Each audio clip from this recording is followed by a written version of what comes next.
வணக்கம். முழு கோதுமையும் முடக்கத்தான் கீரையும் வச்சு தோசை எப்படி செய்கிறது அப்படிங்கிறத பார்க்கலாம். முடக்கத்தான் கீரையை பற்றி சொல்லவே தேவையில்லை. நிறைய பேருக்கு முடக்கத்தான் கீரையோட மருத்துவ பலன்கள்லாம் தெரியும். மூட்டு வலிக்கு அது ரொம்ப சிறந்த மருந்து. அடிக்கடி முடக்கத்தான் கீரையை சமைச்சு சாப்பிட்டு வந்தோன்னா மூட்டு தேய்மான நோயே வராமல் நம்மளை பாதுகாத்துக்க முடியும். முடக்கத்தான் தோசை பொதுவாக அரிசி மாவில் செய்கிறத நீங்கள் பார்த்துருப்பீங்க. சுகர் பேஷண்ட்டாக இருந்தால் இந்த அரிசியில் சமைக்க வேண்டாம் அப்படின்னு நினைப்பாங்க. அதுக்காக தான் இந்த கோதுமையில் எப்படி செய்கிறதுன்னு பார்க்கலாம். இந்த மாதிரி கோதுமையில் வச்சு செஞ்சால் சுகர் பேஷண்ட்டு கூட பயம் இல்லாமல் சாப்பிடலாம். வாங்க இப்போது தோசை எப்படி பண்ணுறது அப்படிங்கிறத பார்க்கலாம். முடக்கத்தான் கீரையை 1 கப் அல்லது 2 கப் நல்லா க்ளீன் பண்ணி நல்லா அலசி எடுத்து ரெடியாக வச்சுக்கணும். முழு கோதுமையை சுத்தப்படுத்தி 1 கப் எடுத்துக்கலாம். அதை ஒரு பாத்திரத்தில் போட்டு தண்ணி ஊற்றி ஒரு 2-3 வாட்டி நல்லா அலசி எடுத்து வச்சுக்கலாம். கோதுமையை ஊற வைக்கக்கூடாது. அலசினதும் போட்டு அரைக்க ஆரம்பிச்சிடணும். அதே மாதிரி ஒரு 2 ஸ்பூன் அரிசி மாவு எடுத்து வச்சுக்கலாம். அரிசி மாவு வேண்டான்னு நினச்சா விட்டுடலாம். மிக்ஸி ஜாரில் அலசி வச்ச கோதுமையை போட்டு கூடவே எடுத்து வச்சுருக்கிற அந்த 2 ஸ்பூன் அரிசி மாவையும் போடணும். தேவையான அளவுக்கு உப்பு சேர்த்துக்கலாம். போட்டுட்டு இப்படி மிக்சியில் நல்லா அரைச்சிங்கன்னா இந்த மாதிரி பவுட்ரு மாதிரி வரும். குருணையாக பவுட்ரு மாதிரி வரும். நல்லா மிக்ஸ் ஆகிடும்.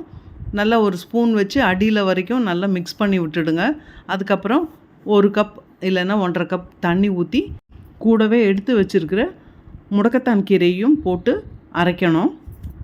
நல்லா நைஸாக வேணுனாலும் அரைச்சிக்கலாம். இல்லைன்னா இந்த மாதிரி கொஞ்சம் ரவை பதமாக ரொம்ப பொடி ரவை பதமாக இருக்கிற மாதிரி வேணுனாலும் அரைச்சிக்கலாம். அவ்வளோதாங்க, மாவு ரெடி. இது கூட நீங்கள் வெங்காயம் போட்டு சுடலாம், இல்லை சீரகம் மிளகு போட்டு சுடலாம். உங்கள் இஷ்டத்துக்கு எப்படி வேணுனாலும் தோசையாக சுட்டு எடுத்துக்கலாம். தோசை சப்பாத்தி மாதிரி இருக்கணும் அப்படின்னா இந்த கன்சிஸ்டன்சியில் ஊற்றுங்க. இல்லைன்னா இன்னும் கொஞ்சம் நல்ல தண்ணி ஊற்றுனீங்கன்னா இன்னும் கொஞ்சம் சாஃப்டாக உங்களுக்கு தோசை மாதிரி வரும். நான் இப்போது ப்ளெயினான தோசையாக தான் சுட்டு எடுக்க போகிறேன். உங்கள் விருப்பம் போல் எண்ணெய் அல்லது நெய் சேர்த்து சுட்டுக்கோங்க. 2 பக்கமும் சுட்டு எடுத்தால் தோசை ரெடி. முடக்கத்தான் தோசை ரெடி. நல்ல க்ரீன் கலரில் பார்க்குறக்கே அழகாக இருக்குது. அது சின்ன குழந்தைங்க கூட கலராக இருக்குது அப்படின்னு சொல்லி சாப்பிடுவாங்க. இது கூட நான் இப்போ புதினா சட்னி வச்சுருக்கேன். நீங்கள் தக்காளி சட்னி, தேங்காய் சட்னின்னு உங்களுக்கு விருப்பமான சட்னி வச்சுக்கோங்க. இல்லை புளிக்குழம்பெல்லாம் வச்சானா ரொம்ப நல்லாயிருக்கும். இதை அவசியம் செஞ்சு பாருங்கள். இது ஹெல்த்துக்கு ரொம்ப நல்லது. அதனால் கண்டிப்பாக எல்லார் வீட்லேயும் இதை செய்யணும்.